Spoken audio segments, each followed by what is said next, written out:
대신 맞은편에 서 있는지라. 그가 그들을 보자 곧 장막문에서 달려나가 영접하며 몸을 땅에 굽혀 이르되 내 주여 내가 주께 은혜를 입었사오면 원하건대 종을 떠나 지나가지 마시옵고 불을 두고 가져오게 하사 당신의 발을 씻으시고 나무에서 쉬소서. 내가 떡을 조금 가져오리니 당신들의 마음을 상쾌하게 하신 후에 지나가소서. 당신들이 종에게 오셨음이니이다. 그들이 이르되 내 말대로 그리하라. 아브라함이 급히 장막으로 가서 사라에게 이르되 토끼 고운 가루 세 사알을 가져다가 반죽하여 떡을 만들라 하고 아브라함이 또 가축대 있는 곳으로 달려가서 기름지고 좋은 송아지를 잡아 하인에게 주니 그가 급히 요리한지라. 아브라함이 엉긴 젖과 우유와 하인이 요리한 송아지를 가져다가 그들 앞에 차려놓고 나무 아래에 모셔 섬에 그들이 먹으니라. 아멘. 예, 감사합니다. 오늘도 귀한 예배의 자리에서 하나님이 예비하신 은혜와 축복이 우리의 삶 가운데 있기를 바랍니다. 자, 오늘은 창세기 18장 말씀입니다. 우리는 이 하나님께서 만들어 가시는 이 아브라함의 삶을 보면서 믿음의 여정에 대해서 생각을 하고 있습니다. 지난 시간 이 17장에서는 아브라함의 믿음 없는 행동, 이스마엘의 출산 후에 하나님이 13년 만에 침묵을 깨시고 나는 전능한 하나님이라고 말씀을 하시면서 아브라함에게 나타나시고 이 아브라함이라는 이름을 아브라함, 이 열국, 열방의 아버지라는 뜻으로 바꿔주셨습니다. 자, 그리고 하나님이 그 약속을 반드시 이루실 것이라는 언약의 표시로 아브라함에게 무엇을 행하라고 하시죠? 할례를 행하라, 그렇게 말씀을 하십니다. 17장 26절과 27절 말씀을 보면 그날에 아브라함과 그 아들 이스마엘이 할례를 받았고 27절 같이요. 그 집의 모든 남자 곧 집에서 태어난 자와 돈으로 이방 사람에게서 사온 자가 다 그와 함께 할례를 받았더라. 자, 그렇습니다. 자, 그래서 지금까지 내용을 전체적으로 살펴보면 하나님의 구원 계획을 위해서 이 12장에서 아브라함을 선택하셨습니다. 그렇게 선택받은 아브라함이 나왔어요. 자, 이때 하나님이 아브라함에게 내가 큰 민족을 이루고 복을 주고 너의 이름을 창대하게 하시겠다는 약속을 하십니다. 아브라함은 믿음으로 하나님의 말씀에 순종했고 고향과 친척과 아버지의 집을 떠났지만 아브라함의 믿음은 참 믿음이라고 할 수도 없을 만큼 많은 부족함이 있었습니다. 자, 하지만 하나님께서는 아브라함이 저지르는 실수, 이 실수에도 불구하고 찾아가셔서 도우시고 도무지 이길 수 없는 전쟁에서도 놀라운 승리를 안겨주셨습니다. 그래서 창세기 14장에서 보면 승리하고 돌아오는 길에 누구를 만나죠? 멜기세덱이라는 인물을 만났는데 그가 아브라함을 이렇게 축복해요. 창세기 14장 19절 말씀 같이 보겠습니다. 시작. 그가 아브라함에게 축복하여 이르되 천지의 주대이시오 지극히 높으신 하나님이여 아브라함에게 복을 주옵소서. 자, 하나님을 향해 뭐라고 했어요? 천지의 주제이시오라고 말합니다. 자, 천지의 주제는 쉽게 말하면 하늘과 땅의 모든 주권을 가지신 분이다. 이 뜻이에요. 자, 주권을 가지신 하나님께서 도무지 이길 수 없었던 전쟁이었지만 주권적으로 아브라함에게 승리를 안겨주셨다는 말입니다. 믿습니까? 자, 그리고 다시 한번 언약에 대해서 말씀하시면서 앞으로 너의 후손들을 통해 어떤 민족을 이룰 것인지 그리고 그들이 어떻게 될 것인지 그 후손들이 어떤 땅에 살 것인지에 대해서 자세하게 말씀해 주셨습니다. 근데 다 표정을 보니까 처음 듣는다는 표정이에요. 네. 이미 지금 과거에 다 했던 내용들입니다. 이 흐름을 한번 그려보세요. 자, 그러니까 이 하나님의 구원을 위해 아브라함을 선택하여 부르셨고 그리고 그에게 주권, 이 주권에 대해서 경험케 하셨고 장차 이루게 될 민족과 영토에 대해서 말씀하셨어요. 자, 그러면 핵심적인 단어가 뭐예요? 주권이 나왔고 민족이 나왔고 영토가 나왔습니다. 자, 이 세 가지가 무엇의 3대 요소예요? 주권, 영토, 민족이. 네? 그렇죠. 나라의 3대 요소죠. 나라.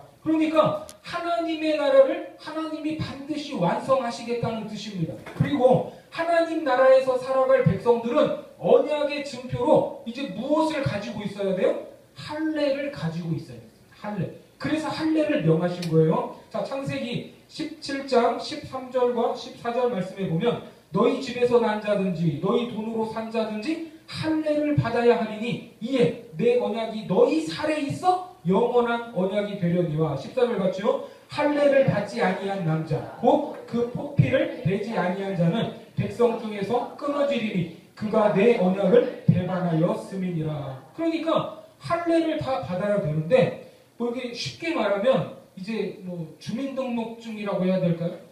그러니까 지금 이것이 우리가 보고 있는 창세기 두 번째 파트, 이 믿음의 여정에서 지금까지 봐왔던 큰 그림입니다. 자, 그리고 오늘 이제 18장에서는 할례를 명하신 하나님께서 직접 아브라함에게 찾아오시는 장면이 나와요. 자, 오늘 본문 1절에 보니까 여호와께서 마므레의 상수리 나무들이 있는 곳에서 아브라함에게 나타나시니라. 날이 뜨거울 때에 그가 장막문에 앉아있다가, 자, 하루 중 가장 뜨거운 시간이었기 때문에 아브라함이 어디에 있었어요?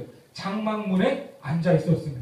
자, 이 시간에 대부분의 사람들은 장막 안에서 쉬고 있거나 아니면 잠을 자고 있었습니다. 자, 이처럼 아무도 돌아다니는 사람이 없을 때에 세 명의 사람이 등장을 해요. 자, 2절 같이 봅니다. 시작. 눈을 들어본즉 사람 셋이 맞은편에 서 있는지라.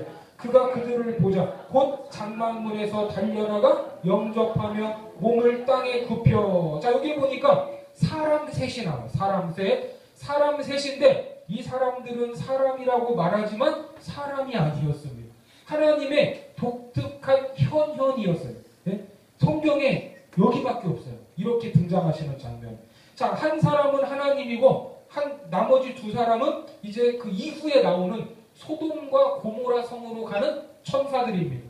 자, 그렇게 찾아온 이 세 명에게 아브라함이 보자마자 깍듯이 대해요. 자, 3절에 보니까 이르되 내 주여 내가 주께 은혜를 입어 싸우면 원하건대 종을 떠나가지 마시옵고. 4절 시작. 물을 조금 가져오게 하사 당신들의 발을 씻으시고 나무 아래서 쉬소서. 5절요. 내가 떡을 조금 가져오리니 당신들의 마음을 상쾌하게 하신 후에 지나가소서. 당신들이 종에게 오셨음이니이다.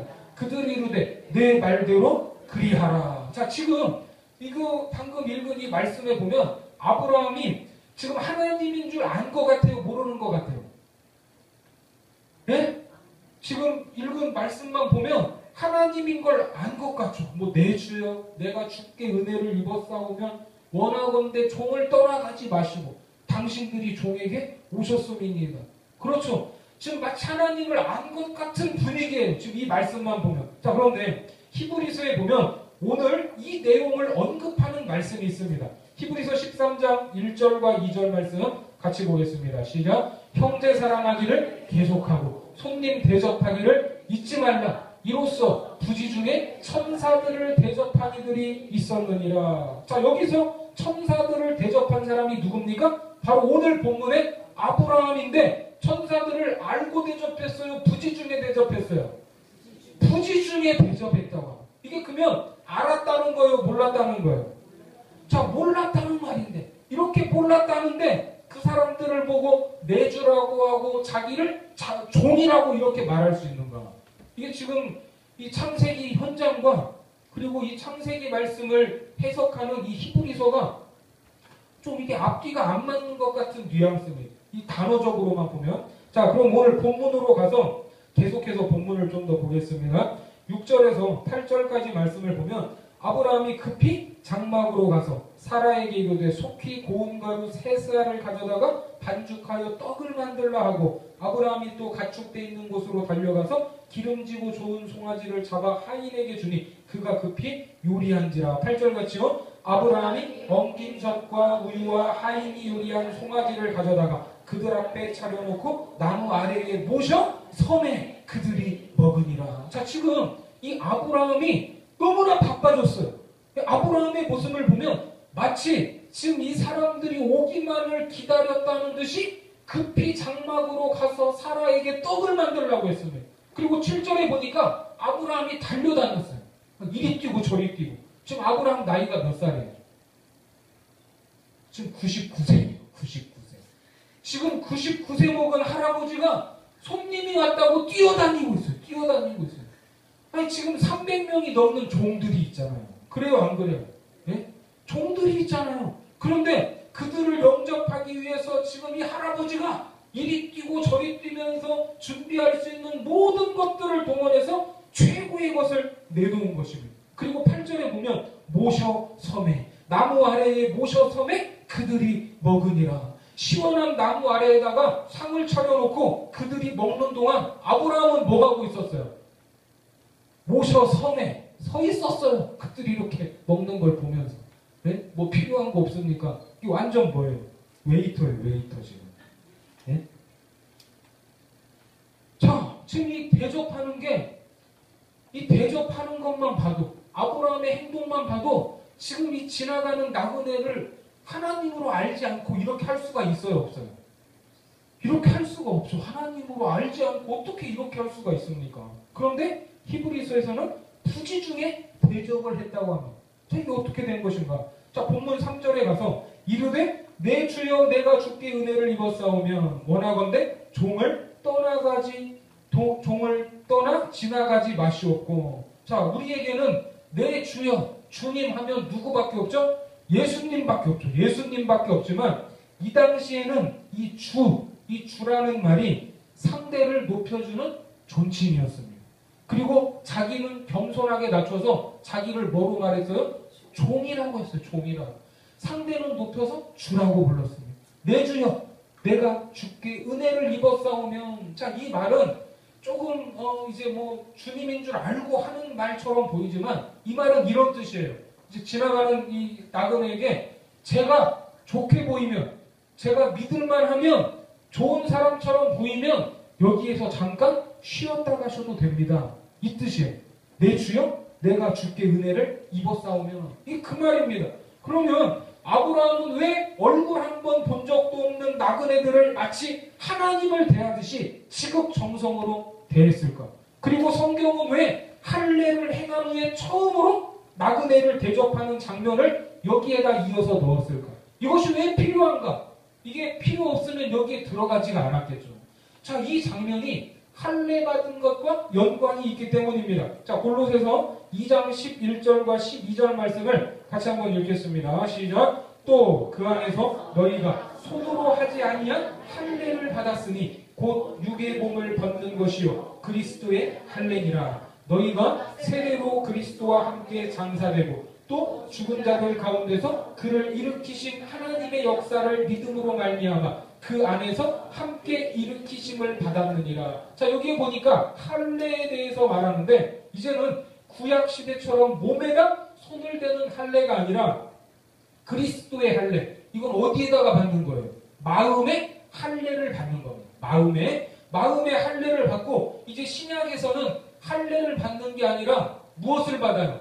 세례를 받아요. 세례. 구약에서는 할례고 신약에서는 세례입니다. 자, 그러니까 남자든 여자든 우리는 모두 마음에 무엇을 받았어요? 할례를 받은 존재입니다. 그러면 하나님의 언약을 통해서 구원을 받고 하나님의 백성이 되었다면 그에 합당한 삶이 있겠습니까? 없겠습니까? 예? 유치원 다니다가 초등학교에 들어가면 유치원처럼 생활할 수 있어요? 없어요? 중학교 다니다가 고등학교 들어가면 중학교처럼 생활할 수 있어요? 없어요? 그럴 수 없죠. 예? 그러니까 우리가 하나님의 자녀가 되었다면, 하나님의 백성이 되었다면 그 이전의 삶과 같을 수 있어요? 없어요? 같을 수 없습니다. 자, 앞서 말씀드렸듯이 하나님은 아브라함에게 뭘 말했어요? 주권을 이야기하셨고 영토를 이야기하셨고 그 땅에서 태어날 아브라함의 후손들, 이 백성에 대해서 약속하시면서 하나님 나라의 비전을 보여주셨습니다. 대한민국 국적을 가지고 이 땅에 태어난 사람들은 무엇을 지켜야 돼요?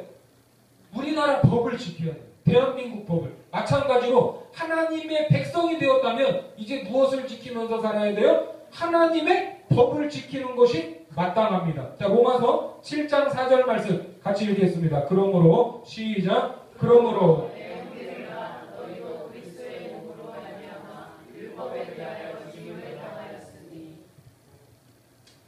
넘기세요. 이는 시작. 이는 다름이 곧 죽은 자 가운데서 살아나신 이에게 가서 우리가 하나님을 위하여 열매를 맺게 하려 하심이라. 자, 율법에 대하여 죽임을 당했지만 다시 살아나게 하신 이유, 하나님의 백성 되게 하신 이유가 뭐예요? 우리로 하나님을 위하여 열매 맺게 하려 하심이라. 자, 그러니까 그러면 어떤 열매를 맺어야 되는가? 자, 여기 열매라고 표현을 했지만 바꿔서 말을 하면 우리가 어떻게 살아야 되는가? 어떤 법을 지켜야 되는가? 그 말입니다. 그러면 우리가 알고 있는 이 성경 지식으로 봤을 때 하나님이 우리에게 주신 법, 너희는 이렇게 살아야 해. 너희는 이렇게 살면 안 돼. 하고 주신 최초의 법이 뭐예요? 네? 최초의 법. 그렇죠. 십계명이죠. 십계명. 자, 하나님은 신의 산에서 하나님의 백성들의 행동 강령으로 율법을 주셨습니다. 이 구약 성경에 나오는 율법이 총 613가지가 있지만 모두 다 어디에서 파생이 된 거냐면 십계명에서 파생이 된 겁니다. 하나님이 약속하신 땅에 들어가서 지켜야 할 법으로 하나님의 백성들이 살아가는 삶의 원리를 주셨어요. 자, 이 법은 돌판에 새겨주셨기 때문에 너무나도 명확한 법입니다. 확실합니다. 여러분 십계명 다 암송하고 계시죠? 네? 십계명 다 알고 계시죠? 이거 다 아는 표정이니까 제가 뭐 시키진 않겠지만, 자, 이 십계명이 10개인데 이거를 두 가지로 요약을 하면 누구를 사랑하라? 하나님을 사랑하라. 또 누구를 사랑하라? 이웃을 사랑하라. 이 두 가지로 요약이 됩니다. 10가지 계명이. 자, 예수님께서도 명확하게 요약을 해주셨어요. 마태복음 22장 37절부터 40절까지 보면 예수께서 이르시되 내 마음을 다하고 목숨을 다하고 뜻을 다하여 누구를? 주 너의 하나님을 사랑하라 하셨으니 이것이 크고 첫째 되는 계명이요 둘째도 그와 같으니 내 이웃을 내 자신같이 사랑하라 하셨으니 이 두 계명이 온 율법과 선지자의 강령이니라. 그렇습니다. 예수님이 마태복음에서 이렇게 설명을 해주셨지만 사람들이 설명을 안 해주어가지고 이걸 몰랐을까요? 알았을까요? 몰랐을까요? 다 알고 있었습니다. 율법 교사들, 바리새인들 하는 일이 뭐였어요?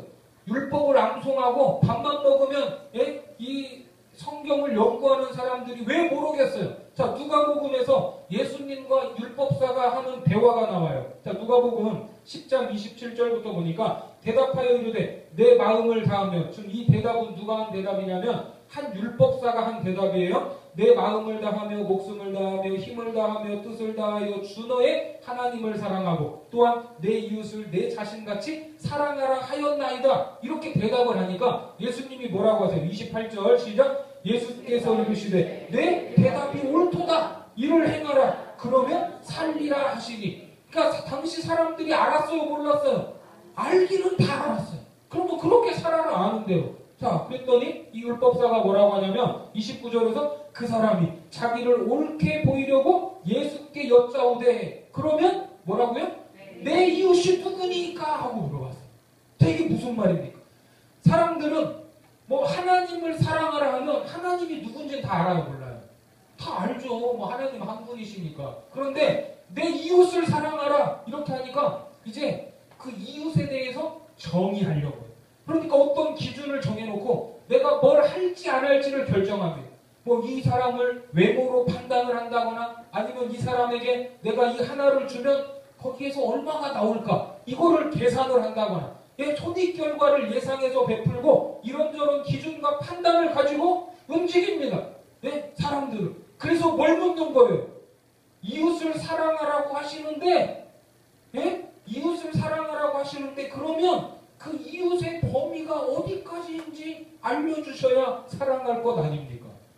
이해가 되세요? 그러면 내 이웃이 누구니까? 이게 굉장히 합리적이고 그게 누군지 알려주기만 하면 엄청 사랑할 것처럼 보이지만 결국은 뭐라고요? 그 사람이 자기를 옳게 보이려는 마음이었습니다. 자, 이렇게 이야기를 하니까 예수님이 어떤 비유를 하세요? 선한 사마리아인의 비유를 하시는 거예요. 선한 사마리아인의 비유.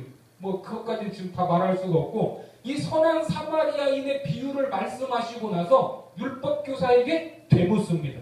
이웃이 누구냐고. 자, 누가복음 10장 36절과 37절 같이 봅니다. 시작. 네 생각에는 이 세 사람 중에 누가 강도 만난 자의 이웃이 되겠느냐? 이르되 자비를 베푼 자니이다.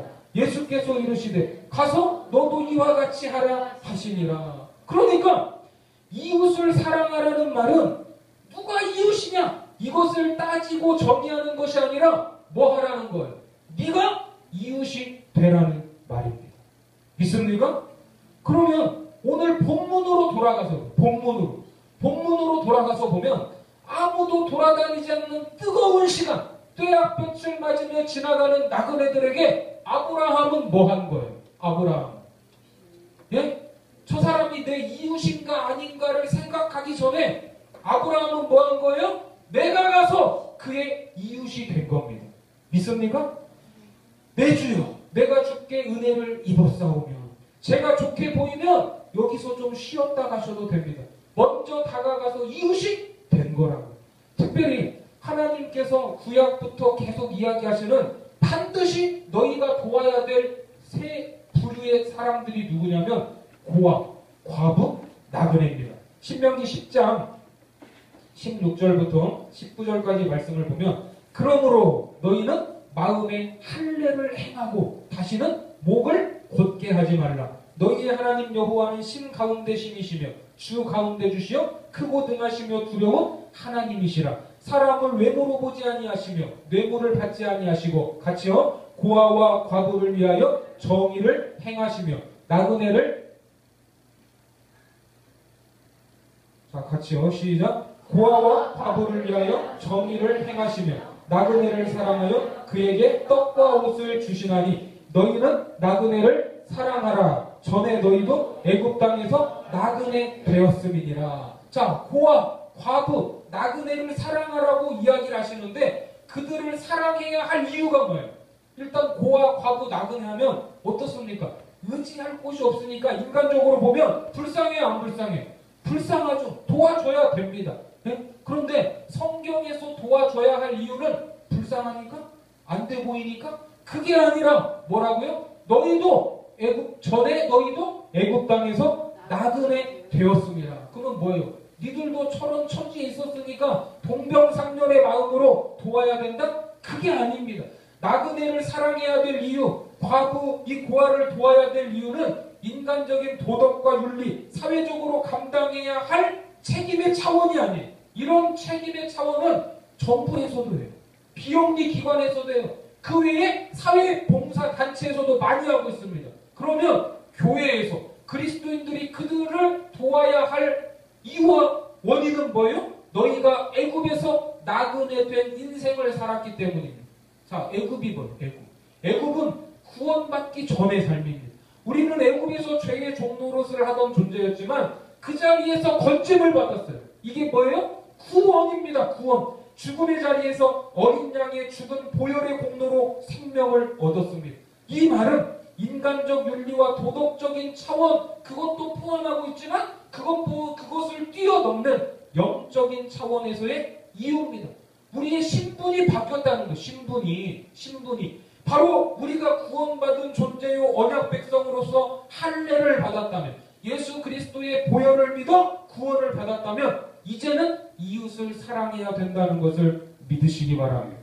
자, 갈라디아서 5장 14절 말씀 같이 읽겠습니다. 시작. 온 율법은 내 이웃 사랑하기를 내 자신같이 하라 하신 한 말씀에서 이루어졌나니 온 율법이 무엇으로요? 이웃 사랑하는 것으로 이루어졌다고 말씀하고 있습니다. 그래서 할례 받은 아브라함, 하나님의 백성으로 인침을 받은 아브라함이 가장 먼저 무엇을 하는 장면이 이어져요? 지나가는 나그네, 이웃, 지나가는 나그네를 극진히 대접하는 장면이 나오는 것입니다. 이게 그냥 나오는 게 아니에요. 그것을 보여주고 있습니다. 생각을 해보세요. 지나가는 나그네, 일면식도 없는 사람들입니다. 지금 지나가면 다음에 볼 수 있을지 알아요, 몰라요? 그런 사람들이에요. 그들을 극진하게 대접한다고 해서 누가 알아주는 것도 아닙니다. 그들로부터 어떤 피드백을 받을 수 있을지 없을지도 모릅니다. 그런데 아브라함은 그 나그네들을 보자마자 마치 하나님을 본 것처럼 그들을 섬기고 극진하게 대접했다는 것. 이것이 할례 받은 그 이후의 삶, 구원받은 자들의 가치가 되어야 한다는 것을 믿으시기 바랍니다. 그래서 주님께서도 마지막 날에 양과 염소를 가르시는 기준이 뭐냐? 바로 나그네 대접에 있음을 볼 수 있습니다. 마태복음 25장 말씀에 보면 자 이렇게 말합니다. 자, 한 절씩 교독하겠습니다. 저하고 33절부터 40절까지. 양은 그 오른편에, 염소는 왼편에 두리라.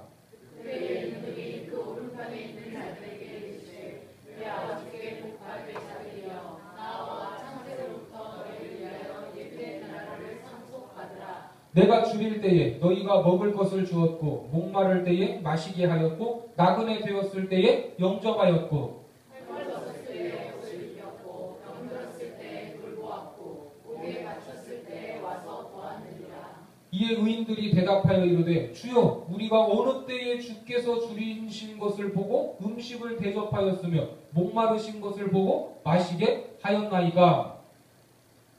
어느 때에 나그네 되신 것을 보고 영접하였으며 헐벗으신 것을 보고 옷 입혔나이까.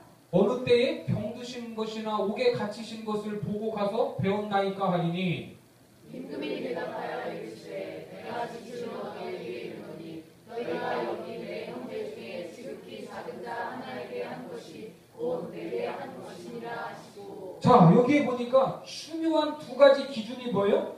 지극히 작은 자에게 했던 일, 그리고 그거를 지금 기억을 해요, 못해요? 한 사람도 기억을 못하고 있습니다. 그들이 알고 했어요? 몰랐습니다. 몰랐어요. 기억도 못했대요. 주님이 너희가 나한테 그렇게 했다 의인들에게 이야기를 하니까 이 의인들이 기억을 해요, 못해요? 우리가 언제 주님께 했습니까? 히브리서 13장의 말씀처럼 부지 중에 주님을 대접한 것, 주님인 줄 알고 대접한 게 아니라 지극히 작은 자 하나에게 한 것이 주님께 했다고 합니다. 그러면 알고 하는 것과 모르고 하는 것이 어떻게 달라요? 그냥 하기만 하면 되는 거 아니에요? 하기만 하면 되지 이거를 알고 하는 거나 모르고 하는 거나. 자, 이웃이 누구인지 정하고 할지 말지 생각하는 것과 내가 먼저 이웃이 되는 것과 차이가 있습니까? 없습니까? 차이가 없어요? 차이가 있어요? 이렇게 물어보고 대답을 못해요. 차이가 있어요? 없어요? 당연히 차이가 있죠. 아브라함이 천사인지 하나님인지 모르고 대접했다는 것은 자기를 낮추고 나그네를 나보다 더 나은 존재로 여기지 않으면 할 수 있습니까? 없습니까? 할 수 없는 거야. 할 수 없는 거야. 나를 작은 자로 여기지 않으면 할 수 없는 일이고 겸손하지 않으면 나올 수 없는 행동입니다. 아브라함은 할례받은 자, 구원받은 자로서 나그네의 이웃이 되어준 거예요. 그러니까 이게 알고 하는 거랑 모르고 하는 거랑 같을 수가 없습니다. 방금 읽은 마태복음 25장에서도 모르고 했는데 기억도 못했는데 그게 누구한테 한 거예요? 주님께 한 거예요. 주님께. 자, 이것이 하나님의 나라에서 그리고 그 백성들이 살아가는 삶의 가치와 모습을 설명하는 데 있어서 아주 중요한 말씀입니다. 자, 이처럼 이제 창세기 18장에서는 할례받은 아브라함이 나그네를 대접하는 모습이 나오고, 그리고 이제 그 후반부에 가면 자, 이런 장면이 나와요. 창세기 18장 20절부터 26절까지 한 절씩 교독하겠습니다.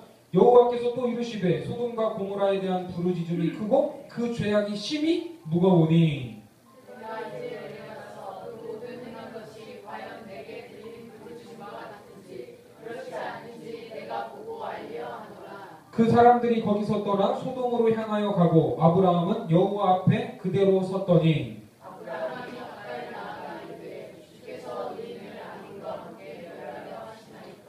그 성 중에 의인 50명이 있을지라도 주께서 그곳을 멸하시고 그 50의인을 위하여 용서하지 아니하시리이까. 주께서 배같이 하사 의인을 악인과 함께 주시면 감사하며 의인과 악인을 같이 하시도 마땅하니라. 세상을 수상하시니가 정의를 행하실 것이 아니니까. 여호와께서 이르시되 내가 만일 소돔 성읍 가운데에서 의인 50명을 찾으면 그들을 위하여 온 지역을 용서하리라. 자, 이제 할례 받은 이후에 나그네 대접하는 이야기가 나오고, 그리고 18장 이제 넘어가면서 뭐가 나와요? 소돔성을 멸망하시겠다는 하나님의 이 뜻, 이 계획을 이제 아브라함에게 이야기하니까 사실 아브라함이 소돔성과 상관이 있어요, 없어요? 뭐 거기에서 자기 조카만 빼오면 돼요, 조카만. 그렇게 그 생각하는 게. 그런데 그들을 멸망한다고 하니까 아브라함이 하나님을 붙잡고 그럴 수 없다고 이야기합니다. 그럴 수 없다고. 예? 이 죄악된 도시, 멸망할 도시 소돔을 위해서 그들을 구원하기 위해서 뭐로 나서는 거예요? 중개자로 나서고 있음을 보여주고 있습니다. 자, 우리가 읽은 말씀에는 의인 몇 명을 찾으면 50명을 찾으면 멸망하지 않겠다 이렇게 이야기하지만 아브라함은 계속 설득을 해서 이걸 몇 명까지 낮춰요? 10명까지 낮춥니다. 이 마음이 어떤 마음이에요? 어떻게든 소돔 땅을 구하고 싶은 마음이 있었던 것입니다.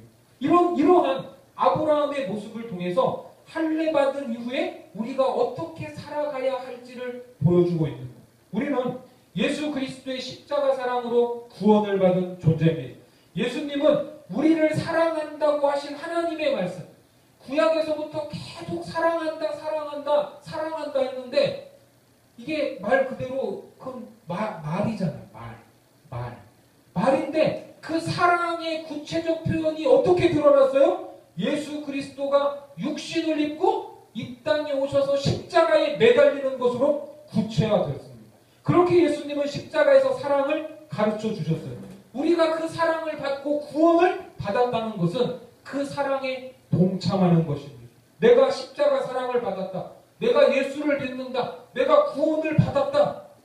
이거는 하나의 개념이나 관념이 아닙니다. 사랑이라는 실체예요, 실체. 그러면 우리가 구원받은 증거, 주님의 사랑을 받은 증거가 어떻게 나타나야 돼요?